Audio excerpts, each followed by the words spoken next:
وہ دلہن بنی اپنے کمرے میں بیٹھی تھی۔ ایک شرمیلی سی مسکراہٹ اس کے لبوں پر سجی تھی۔ سرخ رنگ کا بھاری دوپٹہ بار بار اس کے سر سے ڈھلک رہا تھا۔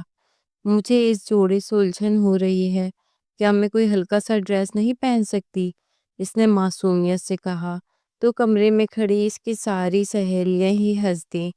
تم دلہن ہو، کوئی عام لڑکی نہیں، اور یہ بھاری جوڑا تو تمہاری ہونے والی سسرال کی طرف سے آیا ہے۔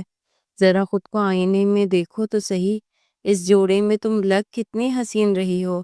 رابعہ نے اسے بازو سے پکڑ کر آئینے کے سامنے کر دیا تو اپنے روپ کو دیکھتے ہوئے ایک لمحے کے لیے ٹھٹک سی گئی۔ خوبصورت عروس لباس میں اس کا لمبا قد مزید نمایاں ہو رہا تھا۔ نفیس سے میک اپ نے اس کے حسن کو مزید نکھار دیا تھا۔ صرف لمبے سیاہ بال ہی تھے جو شانوں پر بکھرے ہوئے تھے۔ آج تو تم واقعی میں کشمالہ ہی لگ رہی ہو، رابعہ نے ایک دفعہ اسے چھیڑا تو وہ مسکرا دی۔ اچھا چلو میرے بالوں کو باندھو، مجھے ان سے بھی الجھن ہو رہی ہے، اس نے جھنجھلاہٹ سے کہا تو رابعہ جلدی سے اس کے بالوں کو جوڑے کی شکل میں سیٹ کرنے لگی۔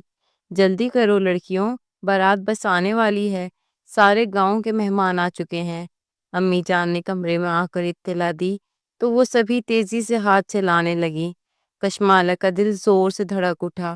آج اس کی شادی تھی، وہ ارمانوں بھرا دن جس کی خواہش ہر لڑکی کرتی ہے۔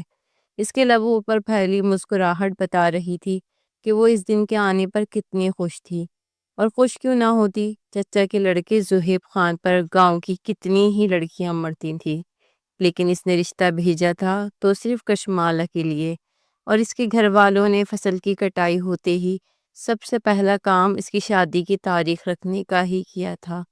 روپے روپے جوڑ کر اس کی ماں نے اس کا بہترین جہیز تیار کیا تھا، مگر اسے انتظار تھا تو صرف اس بات کا کہ اس کے ہونے والا شوہر اس سے محبت بھرے دو کلمات کیسے کہتا ہے۔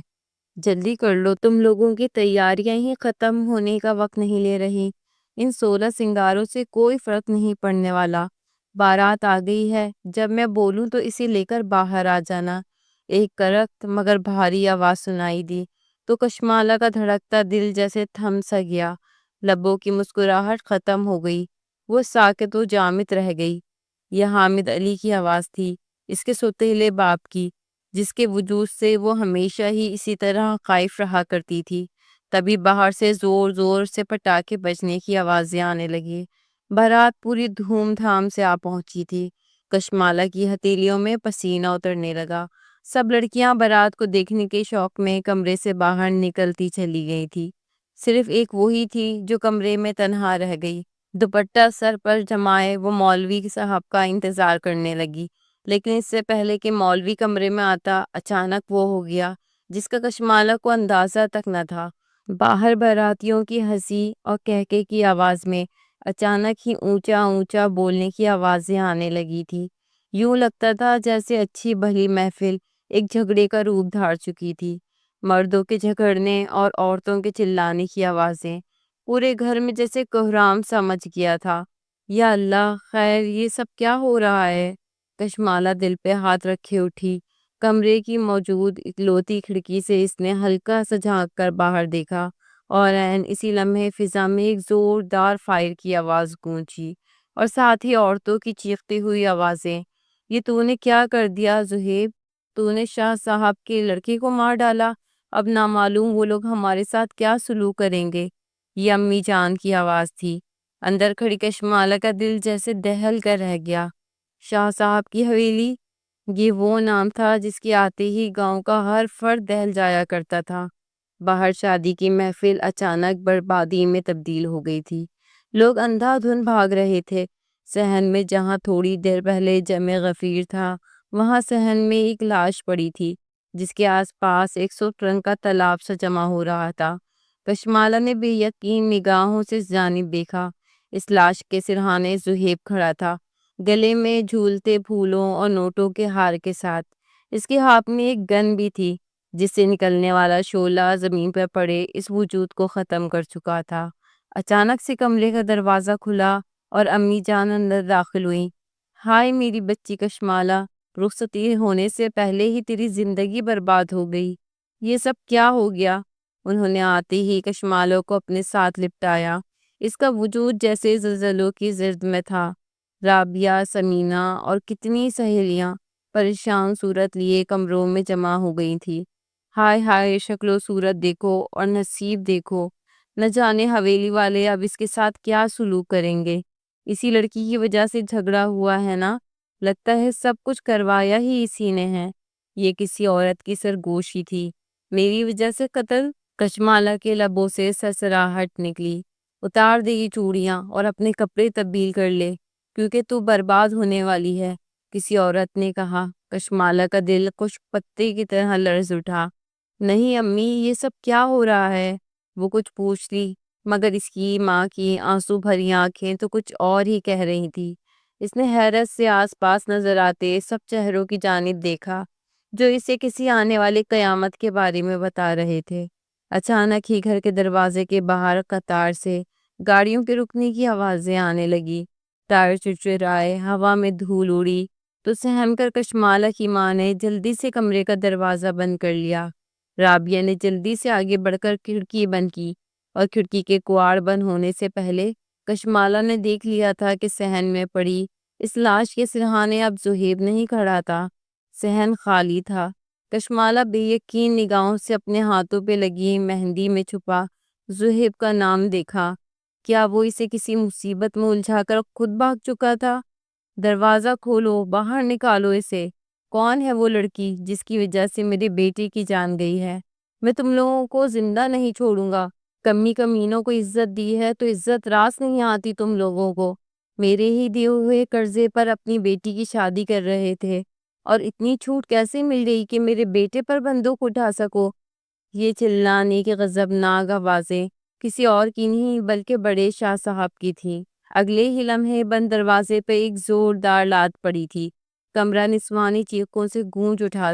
دروازہ کھلنے کے ساتھ ہی تیز روشنی اندر داخل ہوئی تو ماں کے پیچھے چھپتی کشمالہ نے گھبرا کر باہر دیکھا۔ اونچی پگڑیوں والے کئی افراد باہر جمع تھے۔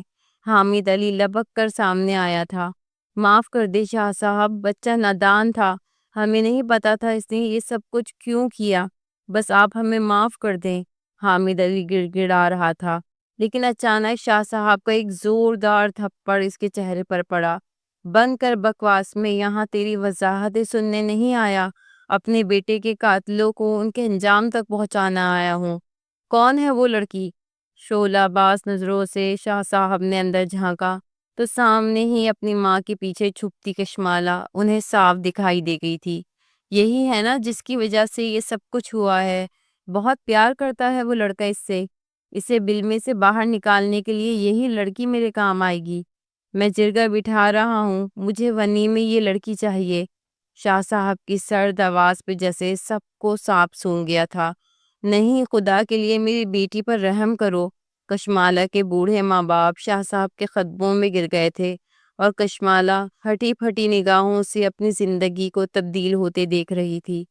مگر کروفر سے شاہوں کا وہ قافلہ واپس اپنی گاڑیوں میں بیٹھ کر جا چکا تھا۔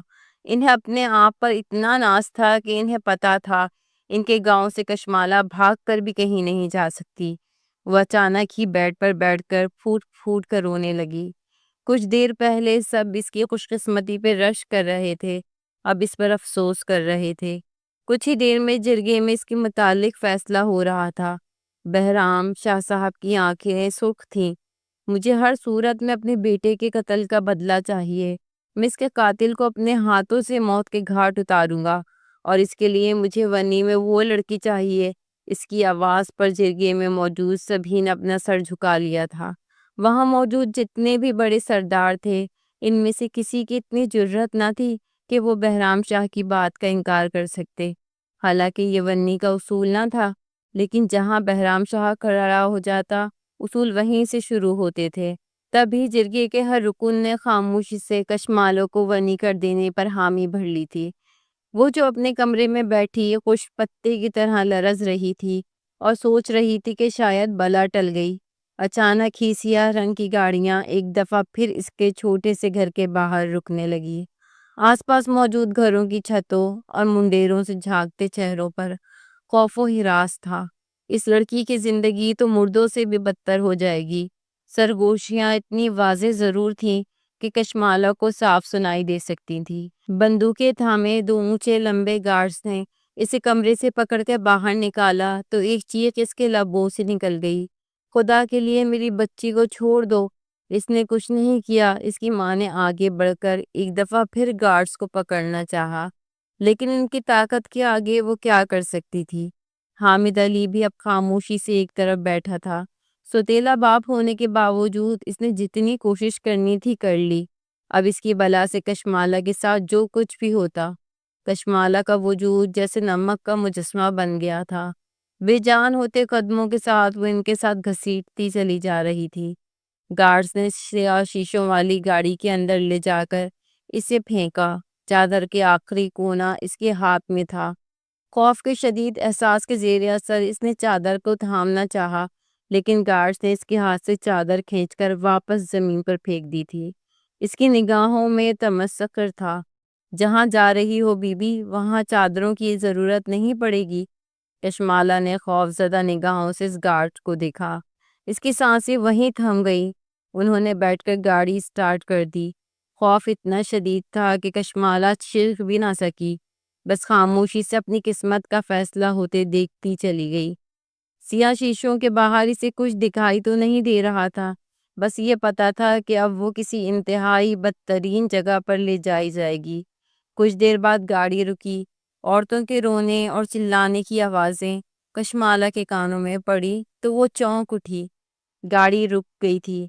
چل لڑکی باہر نکل، گارڈ نے اسے بازو سے پکڑ کر باہر گھسیٹا تو کشمالہ نے بے اختیار سر اٹھا کر دیکھا۔ ان کی گاڑی حویلی کے باہر رکی ہوئی تھی، انتہائی شان سے سر اٹھائے کھڑی حویلی، جس کے باتھ روم ہی اتنے بڑے اور پرآسائش تھے کہ ان کے گاؤں کا کوئی پورا گھر اس کا مقابلہ نہیں کر سکتا تھا۔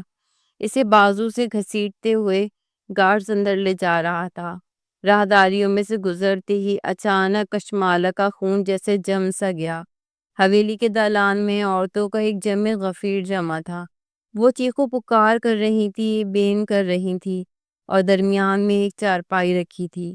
اس پر رکھی سفید چادر ڈالی گئی تھی، اور اس کے عین درمیان میں لگا سرخ دھبا بتا رہا تھا کہ یہی زرغام شاہ کی میت ہے۔ کشمالہ کی آنکھوں میں خوف اتر آیا، اور تبھی عورتوں میں سے کسی عورت نے اسے دیکھ لیا۔ سرگوشیوں کی آوازیں بلند ہوئی۔ ایک عورت نے دوسری عورت کے کان میں کچھ کہا، دوسری نے تیسری، اور اچانک ہی چارپائی کے عین سرہانے بیٹھی۔ عورت نے اپنا سر اٹھا کر کشمالہ کی سمت دیکھا۔ اس کی آنکھوں میں موت کی سی سختی تھی۔ وہ اپنی جگہ سے اٹھی اور عورتوں کے درمیان میں سے گزرتی ہوئی کشمالہ کے سامنے آ کر کھڑی ہو گئی۔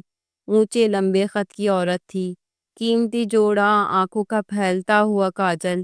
تو یہ ہے وہ چھوکری جس کی وجہ سے اس بدذات نے میرے گھبرو جوان بیٹے کو قتل کر دیا ہے۔ میں اس کا منہ نوچ لوں گی۔ اس عورت نے دونوں ہاتھوں سے آگے بڑھ کر کشمالہ کا گلا دبوچ لیا۔ وہ ایک دم لڑکھڑائی، اس کا نازک سا وجود ہل کر رہ گیا۔ آنکھیں حلقوں سے باہر ابل پڑی۔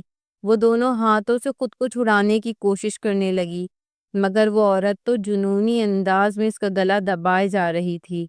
چھوڑ دو اسے زینت بیگم، یہ اس کا مقام نہیں۔ اس کے لیے جو سزا میں نے تجویز کی ہے وہ اتنی بھیانک ہے کہ یہ مار پیٹ اس کے سامنے کچھ نہیں۔ بھاری آواز سنتے ہی زینت بیگم نے اس کے گلے سے اپنے ہاتھ ہٹا لیے تھے۔ کشمالہ بری طرح کھانستے ہوئے اپنے گلے کو مسلنے لگی۔ اس کی آنکھوں میں پانی اتر آیا۔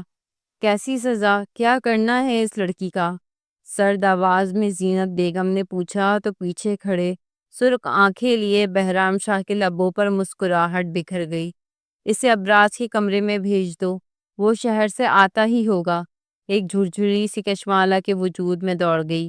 اس نے پھٹی پھٹی نگاہوں سے اپنے سامنے کھڑے ان افراد کو دیکھا جو اس کی زندگی کا فیصلہ کر رہے تھے۔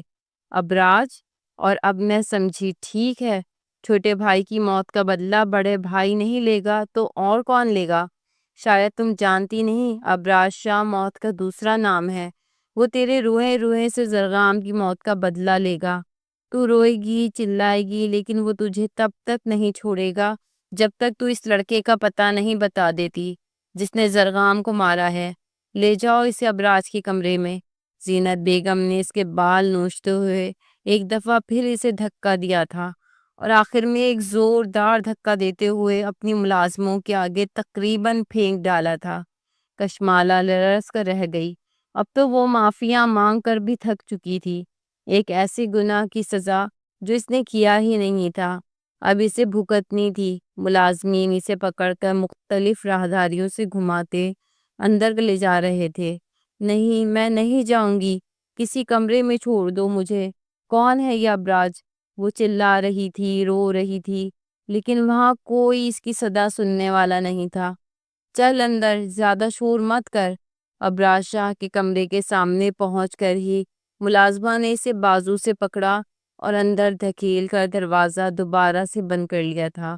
وہ سیدھا جا کر بیڈ کے پاس گری اور خوف سے تقریباً منجمد ہو گئی۔ دروازے کے لاک میں چابی گھومنے کی آواز آئی تو وہ بے اختیار پلٹی، مگر دروازہ بند ہو چکا تھا۔ باہر نکلنے کے سارے راستے بند ہو چکے تھے۔ اسے سزا دینے کے لیے کوئی ابراج شاہ بس آنے ہی والا تھا۔ کشمالہ کا عروسی جوڑا جگہ جگہ سے پھٹ چکا تھا، چہرے پر خراشیں پڑ گئی تھی، آنسوؤں سے بھیگی آنکھیں مسل کر اس نے پورے کمرے کو دیکھا۔ گرے اور سیاہ رنگ کے امتزاج سے بنا وہ انتہائی پرتعیش مگر سادہ کمرہ تھا، ایسی سادگی جس میں عمارات کی چھلکتی تھی اور کسی حد تک سرد مہری بھی۔ پچھلے کچھ گھنٹوں میں وہ آسمان سے زمین پر لا کر پٹک دی گئی تھی، اور اب آگے اس کے ساتھ کیا ہونا تھا اسے تو خود نہیں پتا تھا۔ بس ابراج شاہ کے نام کے تصور سے بھی خون اس کی رگوں میں جم رہا تھا۔ وہ ابراج شاہ جو اندھا دھند گاڑی ڈرائیو کرتے ہوئے حویلی کی طرف آ رہا تھا۔ اس کی آنکھیں بار بار بھیگ جاتی تھیں، جنہیں وہ سختی سے رگڑ کر صاف کر لیتا تھا۔ اس کے چہرے پر موت کی سی سختی تھی۔ اپنا چھوٹا پیارا بھائی جس کی موت کی خبر پر تو اسے یقین ہی نہیں آیا تھا، اسے قتل کر دیا گیا ہے۔ ابراج، تمہیں اس کا بدلہ لینے کے لیے حویلی آنا ہی پڑے گا۔ یہ کام تمہارے علاوہ اور کوئی نہیں کر سکتا۔ میں تب تک اس کی لاش حویلی میں سے نہیں اٹھاؤں گا جب تک تم یہاں نہیں آ جاتے۔ بہرام خان نے جب اسے فون پر کہا تو میز پر موجود ساری فائلیں پھینکتے ہوئے وہ جیسے اندھا دھند گاڑی کی طرف بھاگا تھا، اور آندھی اور طوفان کی سپیڈ سے گاڑی چلاتے ہوئے وہ بس حویلی پہنچنے ہی والا تھا۔ کچھ ہی دیر میں وہ حویلی پہنچ چکا تھا۔ حویلی میں عورتوں کی چیخیں گونج رہی تھی۔ وہ سر پڑتے وجود کے ساتھ اندر داخل ہوا تو سامنے ہی زرغام کا جنازہ تیار تھا، اور اس جنازے کے دائیں طرف کرسی پہ بیٹھا اسے اپنا باپ نظر آیا، بہرام شاہ، جن کی ناک آج بھی اٹھی تھی مگر کندھے جھک چکے تھے۔ وہ دھیرے دھیرے چلتا ہوا ان کے عین پاس آ کھڑا ہو گیا۔ فکر مت کرے بابا جان، میں آ گیا ہوں۔ میں وعدہ کرتا ہوں زرغام کی خبر کی مٹی خشک ہونے سے پہلے میں اس کے قاتل کو ڈھونڈ نکالوں گا۔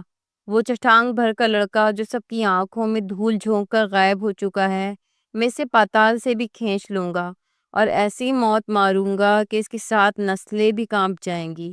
اس کی آواز پر بہرام شاہ نے سر اٹھا کر اسے دیکھا۔ پہاڑوں جیسا مضبوط بیٹا سامنے پا کر پہلی دفعہ ان کی آنکھیں بھیگی تھی۔ وہ ابراج شاہ کے ہاتھ کو پکڑ کر پھوٹ پھوٹ کر رونے لگے۔ اپنی آنکھوں میں آئے آنسو اور ابراج شاہ نے اپنے اندر ہی اتار لیے۔ اس کی گندمی رنگت میں ایک عجیب سی سختی گھلی تھی۔ جیکٹ کی زپ کو بند کرتے اس نے جنازہ اٹھانے کا حکم دے دیا تھا۔ جس وقت وہ زرغام کے وہ مٹی کے حوالے کر کے حویلی واپس پہنچا، شام کے سائے ڈھل چکے تھے۔ بابا جان تو حویلی میں داخل ہوتے ہی لڑکھڑا کر گر پڑے تھے۔ انہیں ملازموں نے اٹھا کر اندر کمرے تک پہنچا دیا تھا۔ صرف زینت بیگم ہی تھی جو پتھرائی ہوئی آنکھوں سے سامنے صوفہ پر بیٹھے اسے دیکھ رہی تھی۔ اپنے کمرے میں نہیں جاؤ گے ابراج؟ جو فیصلہ تمہارے باپ نے تمہارے لیے کیا ہے اسے قبول نہیں کرو گے؟ جا کر اس لڑکی سے پوچھو کہ آخر اس کی جرت کیسے ہوئی اپنے منگیتر سے تمہارے بھائی کو قتل کروانے کی۔ مجھے تو لگتا ہے یہ اس کی سازش ہے، وہی ہم سے کوئی بدلہ لینا چاہتی تھی۔ شاید اسے ہماری دولت چاہیے تھی۔ ان جیسی کمزاد لڑکیوں کی یہی تو چالیں ہوتی ہیں۔ ان کی طنز میں ڈوبی آواز پر ابراج نے ایک سرد نگاہ اپنے کمرے کی سمت ڈالی۔ اسے حویلی آتے ہی بتا دیا تھا کہ ونی کے فیصلے میں زہیب کی منگیتر کو اٹھا لائے ہیں۔ ناپسندیدگی کے باوجود ابراج نے جیسے ان کے فیصلے کو تسلیم کر لیا تھا۔ وہ خاموشی سے اٹھا اور پلٹ کر اپنے کمرے کی جانب بڑھتا چلا گیا۔ لاک پر دباؤ ڈال کر اس نے دروازہ کھولا۔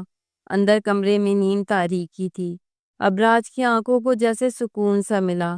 کمرے کی تنہائی میں اسے جیسے پناہ مل گئی تھی۔ دروازہ بند کرتے ہی وہ گہری سانس لے کر اندر کی جانب مڑا تھا۔ ونی میں آئی لڑکی کی بات تو جیسے اس کے ذہن سے ہی نکل گئی تھی۔ وہ صرف اپنے بستر پر گر کر سوچنا چاہتا تھا، مگر جیسی ہی بیٹھ کے کنارے پہنچا، اچانک ہی اس کا بوٹ کسی وجود سے ٹکرایا۔ کوئی نرم سی چیز تھی جو بیڈ کے ساتھ نیچے زمین پر موجود تھی۔ کون ہے یہاں؟ ابراج کے لبوں سے بے ساختہ نکلا، اور اچانک ہی اس کے ذہن میں ایک زوردار دھماکہ ہوا۔ زہیب کی منگیتر، ونی میں آئی وہ لڑکی، اس کی بات پر زمین پر بیٹھی کشمالہ، جس نے بیڈ کے اوپر اپنا سر ٹکا رکھا تھا، مضبوطی کے ساتھ اپنے دونوں بازوؤں میں اپنے چہرے کو چھپا لیا تھا۔ اسے ابراج نامی اس بلا سے شدید خوف محسوس ہو رہا تھا۔ اس کے مضبوط قدموں کی چاپ جیسے سیدھا اس کے دل پر پڑ رہی تھی۔ میں نے کچھ نہیں کیا، خدا کے لیے مجھے چھوڑ دیں۔ دونوں بازوؤں میں چہرہ چھپائے جیسے وہ سسکی تھی، اور اشتعال کی ایک تیز زہر ابراج کے وجود میں جاگی۔ کچھ نہیں کیا؟ میرے بھائی کو قتل کروا دیا اور کہتی ہو کہ کچھ نہیں کیا؟ کیوں مارا تمہارے منگیتر نے سے؟ کیا چکر تھا تمہارا میرے بھائی کے ساتھ؟ عشق معشوقی تھی یا بدلے کا کوئی سین تھا؟ سچ بتا دو گی تو شاید تمہارے اوپر تھوڑا رحم کھاؤں۔ اندازے سے ہی اس کے بالوں کو مٹھی میں جگڑتے ہوئے ابراج اس کے اوپر جھکا تھا۔ اب تک اس کی آنکھیں اندھیرے میں دیکھنے کے لائق تو ہو گئی تھی۔ اسے پتا تھا کہ نیچے بیٹھا ہوا وجود ایک نرم و نازک سی لڑکی ہے، مگر اس کا چہرہ واضح نہ تھا۔ میں نے زہیب سے نہیں کہا تھا کہ وہ آپ کے بھائی کو مارے۔ اس نے میرے متعلق غلط بات کی تھی۔ میں زہیب کی ہونے والی بیوی تھی۔ اس کا بندوق اٹھانا تو بنتا ہی تھا۔ نہ جانے کیسے اس کے اندر اتنی ہمت آ گئی کہ اس نے چند جملے اپنے اور زہیب کے دفاع میں بولے تھے، اور یہی اس کی فاش غلطی ثابت ہوئے۔ اس کا مطلب تمہارا منگیتر بے قصور ہے، اور تم بھی۔ قصور تو صرف میرے بھائی کا تھا نا؟ اپنی شرٹ کے بٹن کھولتے ہوئے اس نے جیسے تصدیق کی تھی۔ کشمالہ ایک دفعہ پھر سسک اٹھی، مگر اب کی بار اسے کوئی معافی نہیں ملنے والی تھی۔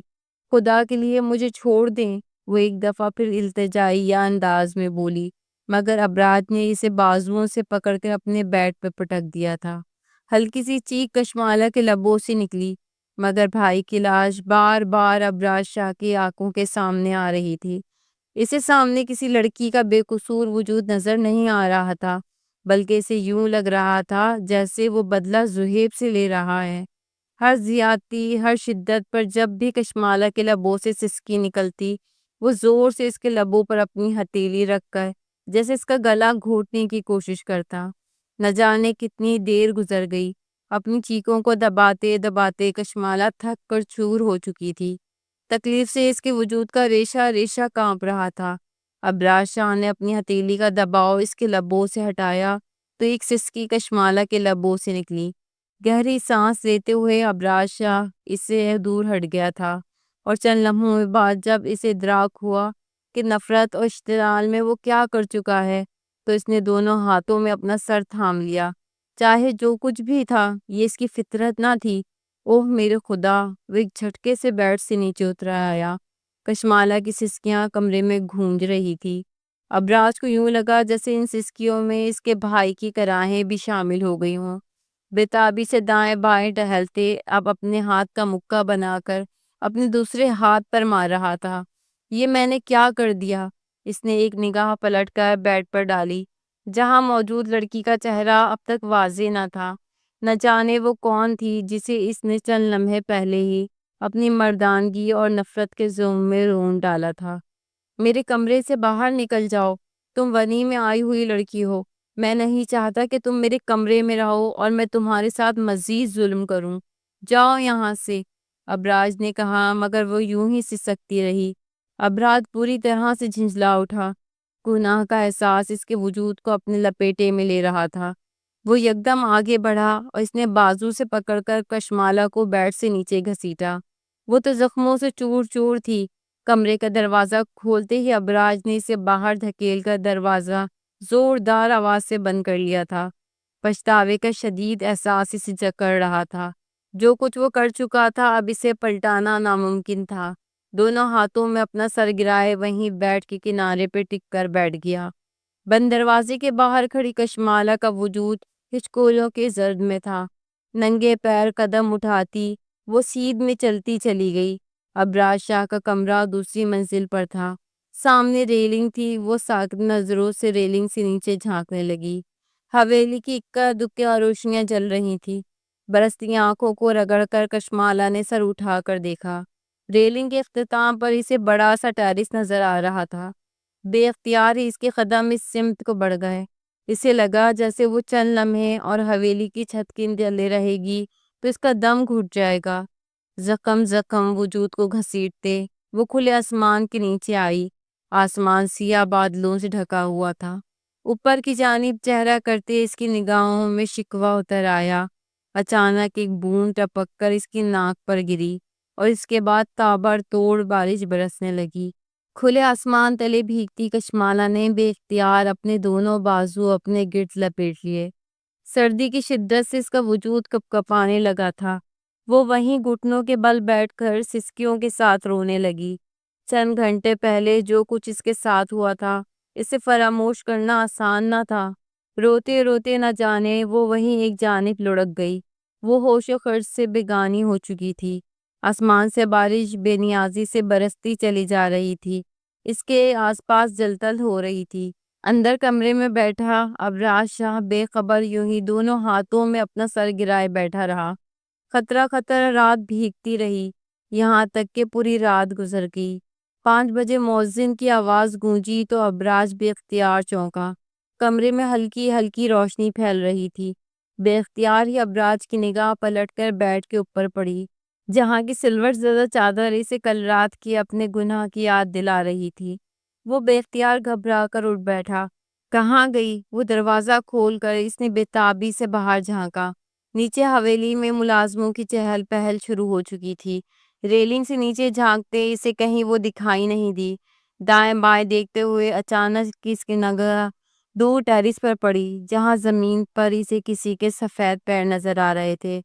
وہ گھبرا اٹھا۔ بے اختیار ہی تیز تیز قدم اٹھاتے وہ ٹیرس تک آیا تو ایک لمحے کے لیے جیسے اس کے قدم تھم سے گئے۔ بے اختیار اس نے لب بھینچ کر سامنے دیکھا، جہاں وہ زمین پر اوندھے منہ گری پڑی تھی۔ رات بھر برسنے والی بارش نے اس کے وجود کو اکڑا دیا تھا۔ بھیگا ہوا لباس، بھیگے بال اور بے انتہا ٹھنڈا پڑتا وجود۔ ابراج شاہ بے اختیار ہی 2 قدم چل کر اس کے قریب آیا۔ اس کے گیلے سیاہ بالوں نے اس کا چہرہ ڈھانپ رکھا تھا۔ ابراج شاہ کو خود پر افسوس سا ہوا۔ یہ تھی اس کی مردانگی، یہ تھی اس کی شاندار پرسنالٹی جس کی لوگ تعریف کرتے نہیں تھکتے تھے۔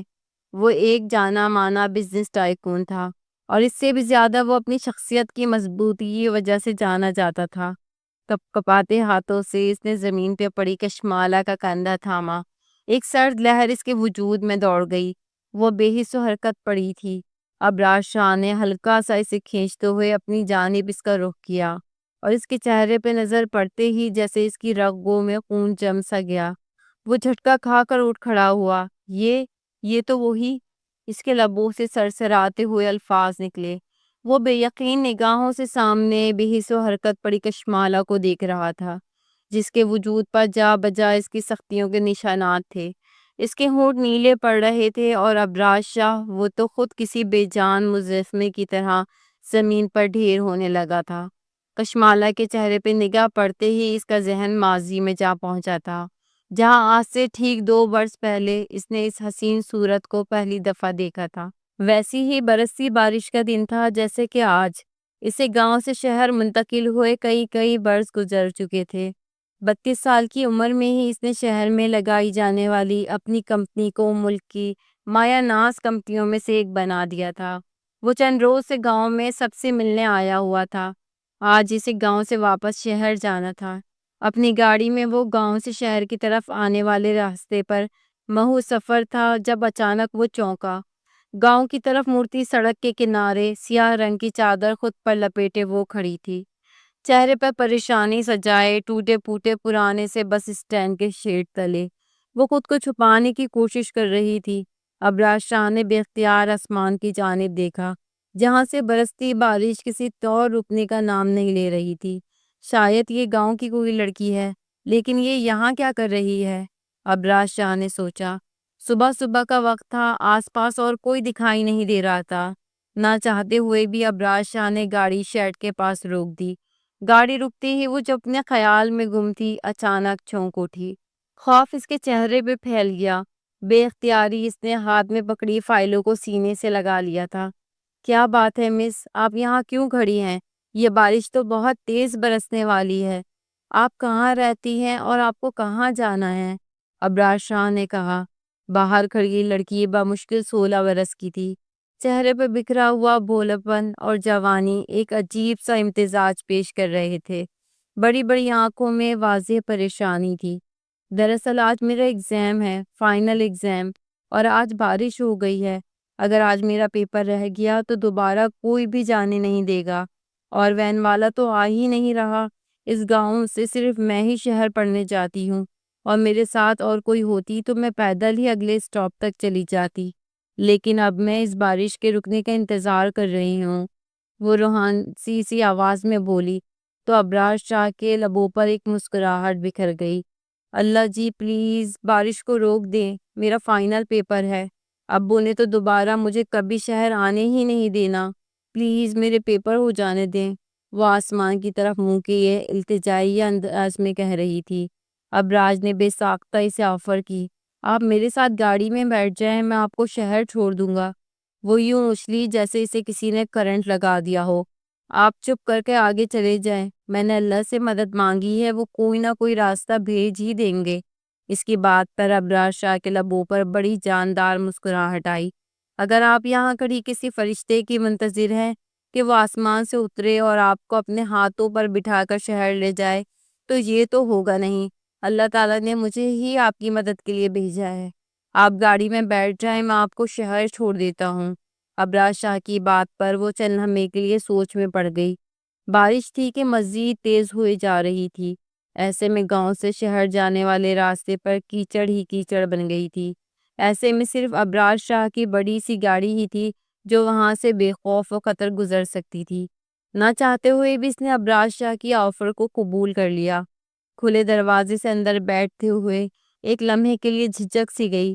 اندر کا شاندار ماحول اسے بے وجہ کنفیوز کر گیا تھا۔ کس چیز کے پیپر دے رہی ہیں آپ؟ ابراز نے پوچھا تو وہ گردن اکڑا کر بولی، میٹرک کر رہی ہوں۔ گاؤں کی ساری لڑکیوں نے تو 8ویں جماعت تک تعلیم حاصل کی ہے، لیکن میں شہر میں موجود سرکاری اسکول سے میٹرک کر رہی ہوں، اور اس کے بعد انٹر بھی کروں گی۔ وہ یوں ہی گردن اکڑا کر بولتی اسے مسکرانے پر مجبور کر گئی۔ وہ عمر میں اس سے کافی چھوٹی تھی، لیکن اس میں ایک عجیب سی کشش تھی۔ نہ چاہتے ہوئے بھی بار بار اس کی جانب دیکھنے پر مجبور تھا۔ اتنا سارا پڑھ کر کیا کرو گی؟ تم جیسی نازک سی لڑکی پر اتنی ذمہ داری اچھی تو نہیں، مسکراہٹ دباتے ہوئے ابراج اسے کہہ رہا تھا۔ وہ ایک جھٹکے سے اس کی جانب مڑی۔ پڑھ کر کیا کروں گی؟ کیا مطلب؟ میں ڈاکٹر بنوں گی اور لوگوں کی خدمت کروں گی، مفت لوگوں کا علاج کیا کروں گی۔ اس نے جواب ہی ایسا دیا تھا کہ ابراز شاہ کا قہقہ بڑا جاندار تھا۔ وہ عمر کے اس حصے میں تھا کہ اس جملے پر اسے صرف ہنسی ہی آ سکتی تھی، جبکہ صاف دکھ رہا تھا کہ اس کے اس طرح ہنسنے پر کشمالہ کی آنکھوں میں خفگی اتر آئی تھی۔ آپ کیا کرتے ہیں؟ آپ بھی ڈاکٹر ہیں کیا؟ گاڑی تو اتنی بڑی سی رکھی ہوئی ہے۔ آپ ہمارے گاؤں میں جو مفت کیمپ لگا تھا وہاں پر آئے تھے نا؟ اچانک ہی وہ اشتیاق سے بولی تو مسکراہٹ دبراتا ہوا ابراز شاہ سر جھکا کر بولا، جی جی میں بھی ڈاکٹر ہوں، اور میں بہت سے مریضوں کا مفت علاج کر کے آ رہا ہوں۔ لیجیے آپ کا اسکول آ گیا۔ ابراج نے اسکول کے سامنے گاڑی روکی تو وہ چونک گئی۔ برستی بارش میں اب کمی آ چکی تھی۔ وہ کتابوں کو سینے سے لگائے شکریہ کہتی گاڑی سے اترنے لگی تو اچانک ابراج نے اسے روکا۔ یہ لو، یہ لے جاؤ، بارش ابھی ہو رہی ہے اور تمہاری اسکول کے مین گیٹ سے کلاسوں تک کا فاصلہ کافی زیادہ ہے، ساری بھیگ جاؤ گی۔ اس کے لہجے میں اپنائیت تھی۔ کشمالہ نے حیرت سے دیکھا، اس کے ہاتھ میں ایک شاندار امبریلا تھا جس کی حالت بتا رہی تھی کہ وہ انتہائی مہنگا ہے۔ کشمالہ ہاتھ بڑھاتے ہوئے جھجک سی گئی۔ یہ لے لو، میرے پاس ایک اور موجود ہے۔ اس نے کار کی پچھلی سیٹ پر اشارہ کیا۔ کشمالہ نے ڈھونڈا مگر اسے وہاں پر دوسرا امبریلا کوئی نظر نہیں آیا۔ شاید نیچے رکھا ہوگا۔ اس نے جھپٹ کر چھتری ابراج کے ہاتھ سے تھام لی تھی۔ مسکراتے ہوئے وہ گاڑی سے نیچے اتری اور تیزی سے اپنے اسکول کے کھلے دروازے سے اندر داخل ہو گئی۔ ابراج دور تک اسے جاتا دیکھتا رہا۔ اپنے سرکل میں وہ روزانہ کئی لڑکیوں سے ملتا تھا، خوبصورت، طاقتور، حسین اور ماڈرن، مگر نہ جانے اس لڑکی میں کیا بات تھی کہ وہ بے ساختہ ہی اس کے دل میں گھر کر گئی تھی۔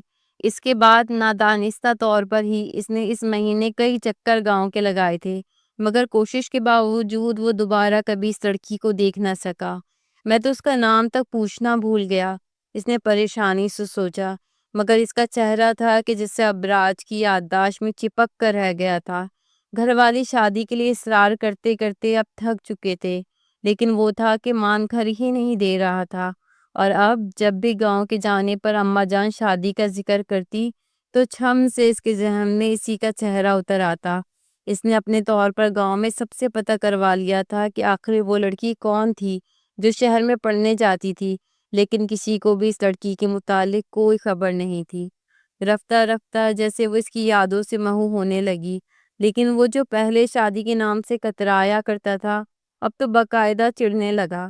تلاش کرنے کے باوجود جب وہ اسے نہ ملی تو اس نے اسے ڈھونڈنا ہی ترک کر دیا، اور آج 2 برسوں بعد اپنے سامنے فرش پہ پڑے اس کے ساکت و جامد وجود کو دیکھتے ابراج شاہ کا دل چاہا کہ وہ اپنا سر دیوار میں دے مارے۔ جس لڑکی کو دیکھ کر پہلی دفعہ اس کے دل میں نرم جذبات ابھرے تھے، اس نے اس کے ساتھ کیسا درندگی بھرا سلوک کیا تھا۔ وہ معصوم تھی، اس کے بھائی کے قتل میں اس کا کیا قصور تھا؟ کیا میری عقل پر پتھر پڑ گئے تھے؟ کیا مجھ جیسا عقلمند، سمجھدار انسان، میچیور انسان یہ نہ جان سکا کہ وہ قتل کرنے کے لیے بھلا اس نے اپنے منگیتر کو کیوں اکسایا ہوگا؟ میں نے تفتیش کیوں نہ کی کہ کیوں اس معصوم پر ظلم کر دیا؟ وہ وہیں پنجوں کے بل بیٹھ کر اپنے لب کچلنے لگا۔ نہ جانے وہ کتنی دیر وہاں بیٹھا رہتا کہ اچانک ہی اسے کشمالہ کے وجود میں ہلکی سی حرکت ہوتی محسوس ہوئی تھی۔ وہ بے اختیار پلٹا اور حویلی میں دوسری جانب چلتا چلا گیا۔ کشمالہ کی آنکھ کھلی تو وہ کسی نرم و گداز بستر پر تھی، اپنے اوپر پڑے ہوئے کمبل کی گرمائشوں سے محسوس ہو رہی تھی۔ چند لمحے تو اسے اپنے حواس بحال کرنے میں لگے، اور جب آنکھیں مکمل طور پر کھلی تو ایک جھٹکے سے اٹھ بیٹھی۔ یہ وہ جگہ تو نہیں تھی جہاں وہ رات کو گر کر بے ہوش ہو گئی تھی، یہ تو حویلی کا کوئی پرتعیش کمرہ تھا جہاں اس وقت وہ موجود تھی۔ ایک ملازمہ اس کے سرہانے میں اس پہ سوپ کا پیالہ رکھ رہی تھی۔ بی بی جی، اچھا ہوا آپ اٹھ گئیں، آپ کو بڑی دیر کے بعد ہوش آیا ہے۔ صاحب نے کہا ہے کہ آپ کو یہ ساری دوائیاں اپنی نگرانی میں کھلا دوں۔ آپ کو بڑا تیز بخار تھا، شکر ہے کہ آپ کو بخار اتر گیا، ملازمہ نے کہا تو کشمالہ کو حیرت ایک زوردار جھٹکا لگا۔ وہ لوگ جو کل تک اس کی جان کے در پہ تھے آج اس کے اتنے مخلص کیوں ہو گئے تھے؟ کیا زہیب پکڑا گیا؟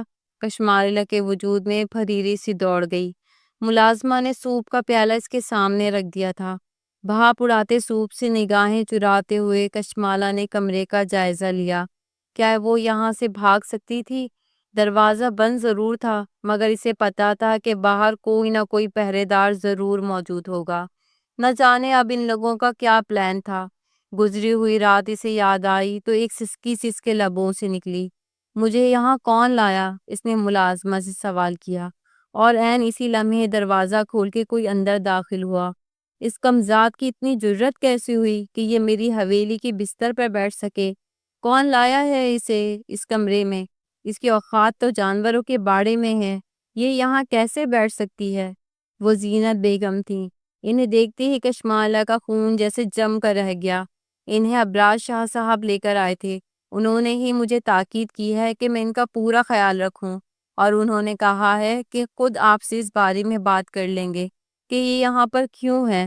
ملازمہ نے سر جھکا کر انتہائی ادب سے کہا تو زینت بیگم کو ایک زوردار جھٹکا لگا۔ اور انہوں نے مڑ کر ایک شرربار نگاہ کشمالہ پر ڈالی۔ کیا جادو کیا ہے ایک رات نے میرے بیٹے پر کہ وہ تجھے چیر پھاڑ کر کتوں کے حوالے کرنے والا تھا، اس نرم و گداز بستر پہ لا پھینکا ہے؟ یاد رکھ، جو کچھ تو نے اس سے کہا ہے میں اس کے اثر سے اسے جلد نکال لوں گی۔ تیری اوقات حویلی کے نرم بستر نہیں بلکہ یہ فرش ہے جہاں کیڑوں مکوڑوں کی طرح رہنا اب تیری باقی کی زندگی ہے، جب تک کہ تیرے اس عاشق کا پتہ نہیں چل جاتا۔ اس کے بالوں کو گدی سے پکڑے ہوئے ایک دفعہ پھر گرا رہی تھی۔ ایک سسکی سی کشمالہ کے لبوں سے نکلی۔ وہ الٹے قدموں پلٹ کر کمرے سے باہر چلی گئی تھی۔ کشمالہ کی آنکھیں پھر سے پانیوں سے بھرنے لگی۔ ملازمہ نے اس کے لیے نیا جوڑا نکال کر رکھ دیا تھا۔ نہا دھو کر اپنے کپڑے تبدیل کر لیں بی بی جی، شاہ صاحب کا حکم ہے۔ ملازمہ ہاتھ باندھے کھڑی تھی۔ کشمالہ نے سختی سے اپنی آنکھیں رگڑ ڈالی۔ شاہ صاحب کا حکم؟ پہلے خود ہی برباد کیا ہے، اب خود ہی زخموں پر مرہم رکھ رہا ہے۔ وہ مردان خانے کے صوفے پر بیٹھا دیوار پر نگاہیں جمائے ہوئے تھا جب بہرام شاہ اندر داخل ہوئے۔ تم نے اس لڑکی کو اتنی عزت کیسے دے دی؟ اسے مہمان خانے میں ٹھہرا دیا اور صاحب نے ملازموں کا پہرا بھی لگا دیا ہے کہ کوئی اس کے اوپر ظلم نہ کر سکے۔ آخر یہ سب کیوں؟ بہرام شاہ کی آواز میں گہری سنجیدگی تھی۔ ابراج شاہ نے گہرا سانس لیا اور تبھی دستک دے کر ملازم اندر داخل ہوا۔ کیا خبر لائے ہو؟ کس کی بیٹی ہے وہ؟ ابراج شاہ نے سنجیدگی سے پوچھا تو ملازم نے سر جھکا دیا۔ حضور، ایک غریب کسان کی بیٹی ہے، وہ اس کا سوتیلا باپ ہے، بچپن سے لے کر آج تک وہ اسے مارتا پیٹتا آیا ہے، اس کی اونچی آواز سے ہی وہ ڈر اور سہم جایا کرتی تھی۔ وہی گاؤں کی واحد لڑکی ہے جس نے 12ویں تک تعلیم حاصل کی ہے، لیکن چونکہ وہ لوگ اتنے غریب ہیں کہ گاؤں میں کہیں آتے جاتے نہیں، لہٰذا ان کے بارے میں اتنی معلومات کسی کو نہیں تھی۔ ابراج شاہ نے ہنکار بھرا۔ اور وہ لڑکا جس نے زرغام کو قتل کیا ہے، وہ کون تھا؟ ابراج زخمی لہجے میں بولا تھا۔ ملازم کچھ دیر خاموش رہا اور پھر بولا، شاہ صاحب، وہ لڑکا اس لڑکی کے سوتیلے باپ کا بھتیجا ہے، خوبصورت اور ایک عام سا نوجوان۔ اس نے اس لڑکی سے پسند کی شادی کرنی چاہی تھی۔ جس روز یہ حادثہ ہوا اس روز ان دونوں کا نکاح تھا۔ لڑکی کی تفصیلات کے مطابق نہ تو وہ یہ اتنی چالاک ہے کہ کسی کو مروا سکتی ہے اور نہ ہی وہ لڑکا، اسے تو جیسے زمین کھا گئی یا آسمان نگل گیا۔ لیکن صبح ڈی ایس پی صاحب آئے تھے، انہوں نے کہا کہ وہ پوری کوشش کر رہے تھے اور آپ سے ملنے کے لیے وقت بھی مانگ رہے تھے۔ ملازم نے مزید تفصیل بتائی۔ ابراج نے بے چینی سے پہلو بدلا۔ لیکن زرغام آخر اس کی شادی میں گیا کیوں تھا؟ وہ تو اپنے سے کمتر کسی شخص کے ساتھ اٹھنا بیٹھنا پسند ہی نہیں کرتا تھا۔ اس کی بات پر ملازم خاموش رہا تھا، یہ جیسے وہ کچھ بتانا نہ چاہتا ہو۔ بہرام شاہ نے سخت نگاہ ابراج پر ڈالی۔ میں نے تمہیں کہا ہے کہ اس لڑکی پہ ظلم کی انتہا کر دو تاکہ وہ اپنے منہ سے پھوٹے کہ اس نے اپنے منگیتر کو کہاں فرار کروایا ہے، یا کم از کم وہ اس کے کسی ایسے ٹھکانے کا پتہ بتائے جہاں سے ہم اسے نکلوا سکیں۔ اس ڈی ایس پی کو تو یہاں گھسنے بھی مت دینا۔ میں نے ڈی آئی جی صاحب کو بلوایا ہے، وہ کچھ دیر میں آتا ہی ہوگا۔ بہرام شاہ نے اپنے بیٹے کو بتایا تو وہ سر ہلا کر رہ گیا۔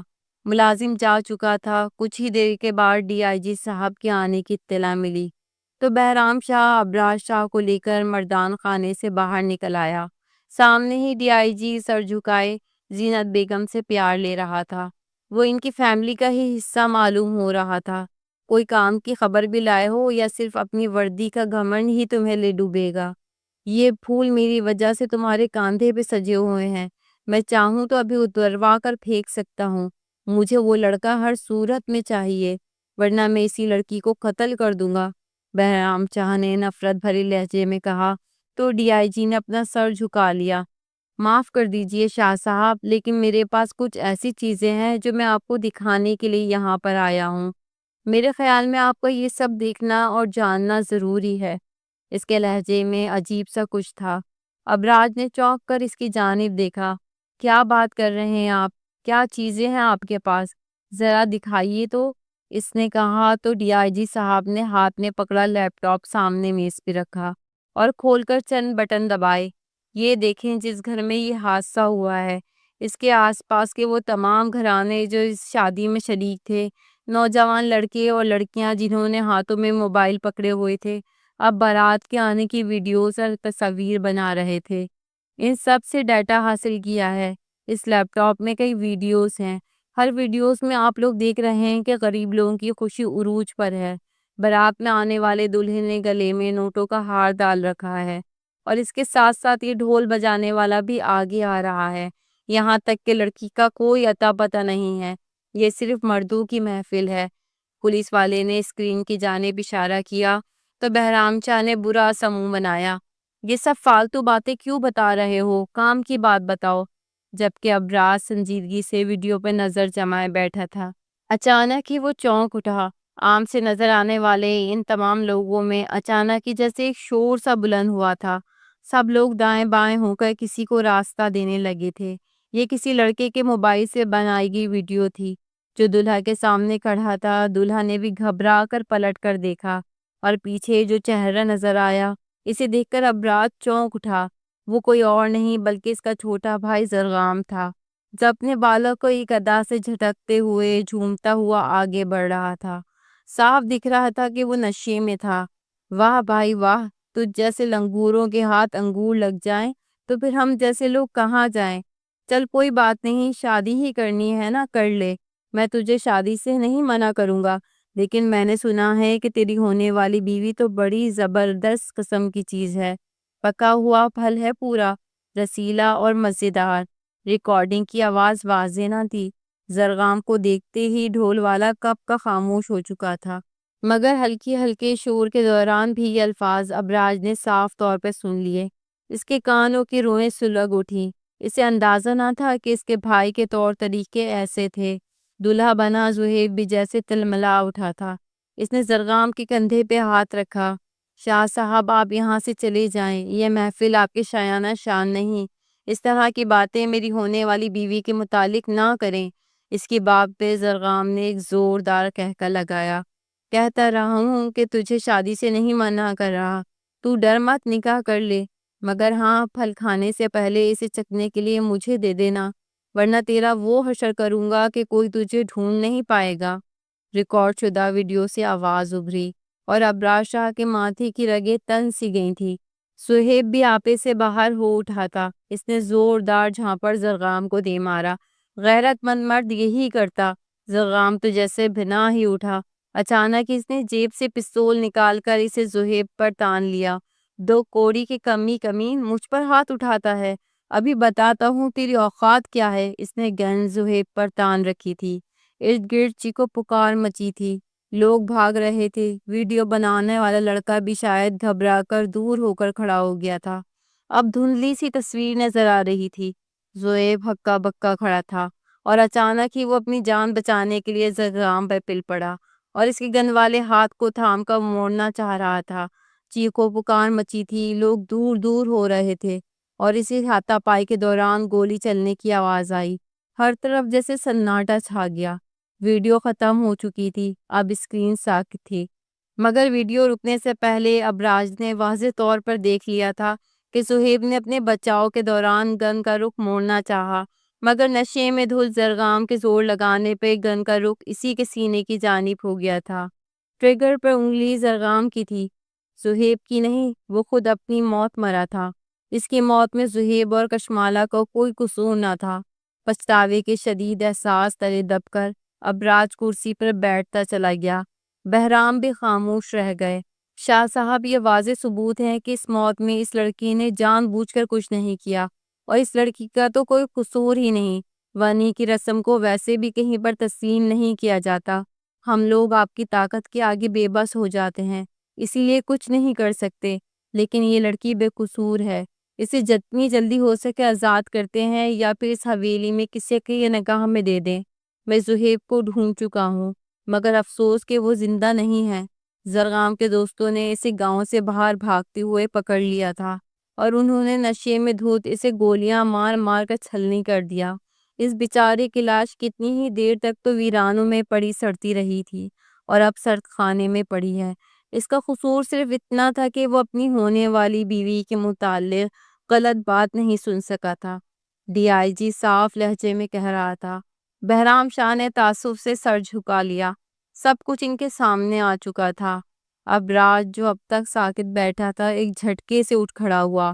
آپ نے ٹھیک کہا ڈی آئی جی صاحب، اس لڑکی کا کوئی قصور نہیں ہے، بلکہ قصوروار تو ہم ہیں۔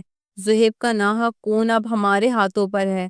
میں پوری کوشش کروں گا کہ اس کے بوڑھے والدین کو زندگی پر کوئی تکلیف نہ ہو، اور رہی بات کشمالہ کی، تو میں اسے نکاح کرنا چاہتا ہوں۔ اس نے پلٹ کر بہرام شاہ کی طرف دیکھا تو وہ جیسے منجمد رہ گئے، لیکن انہیں پتا تھا کہ اپنے اصول پرست اور انا پسند بیٹے کے منہ سے انہوں نے جو بات سن لی ہے اب وہ وہی کر کے دم لے گا۔ میز کے دوسری طرف کرسی پہ بیٹھی زینت بیگم نے بھی شرمندگی سے سر جھکا لیا تھا۔ بیٹے کی موت پر وہ سب اتنے صدمے میں آ گئے کہ انہوں نے انسانیت کو ہی فراموش کر دیا۔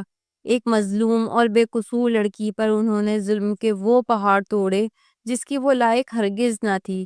اپنے کمرے میں بیٹھ کے پشت سے ٹیک لگائے کشمالہ بے تاثر نگاہوں سے چھت کو گھور رہی تھی۔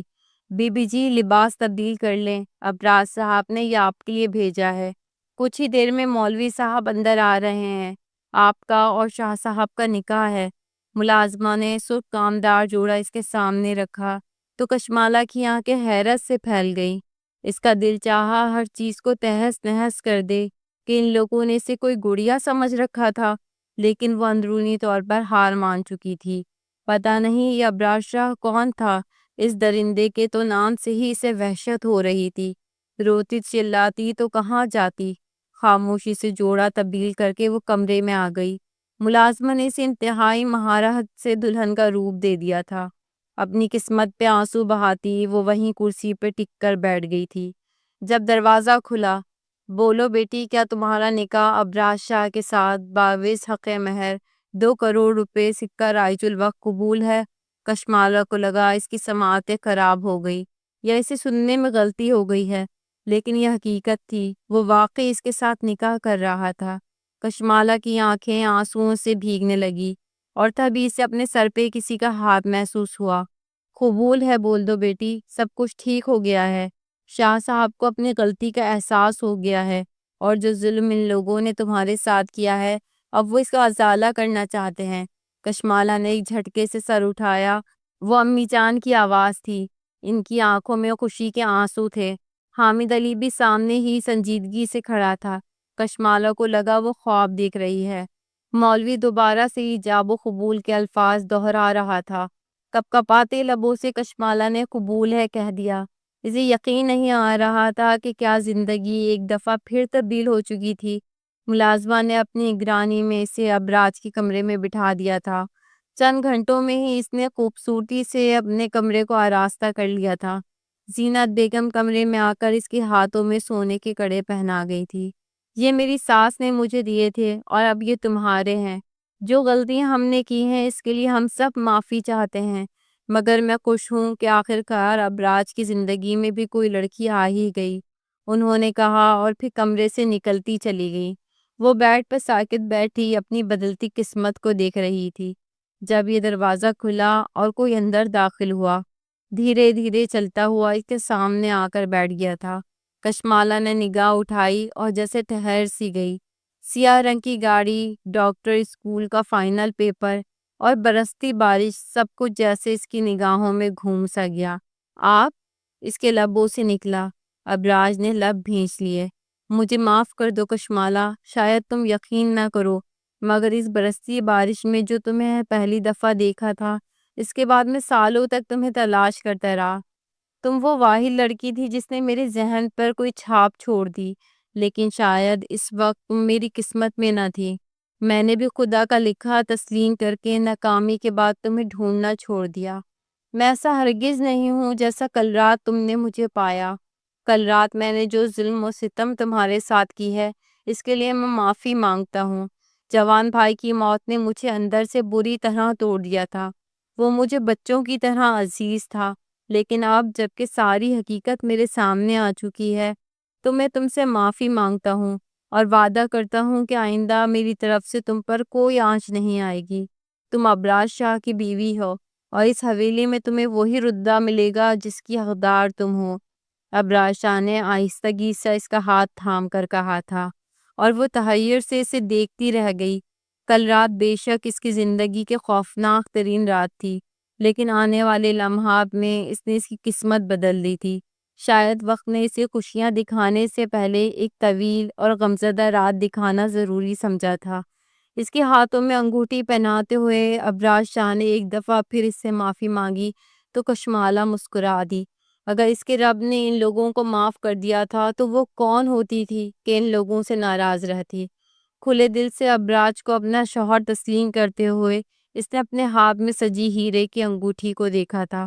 تم ڈاکٹر کیوں نہیں بنی؟ کوہنی کے بال اس کے سامنے لیٹتے اس نے پرانی بات دہرائی تو وہ جم سی گئی۔ کسی نے بننے نہیں دیا، انٹر کے بعد ابا نے میری شادی طے کر دی، اس نے سادگی سے کہا تھا۔ ابراج ہنس دیا۔ کوئی بات نہیں، ہم کل ہی شہر جا کر تمہارا داخلہ کروا دیں گے، تم اپنا MBBS مکمل کر لینا۔ ایک ہی تو خواہش کی ہے میری بیوی نے، اب اسے بھی پورا نہ کروں؟ اس نے کہا تو وہ حیرت کے مارے گنگ رہ گئی۔ اسے یقین نہیں آ رہا تھا، قدرت نے ایک کے بعد ایک اس کی ساری خواہشات پوری کر دی تھی۔ آنکھوں سے ٹپکتے آنسوؤں کو صاف کرتے ہوئے وہ کھلے دل سے مسکرا دی۔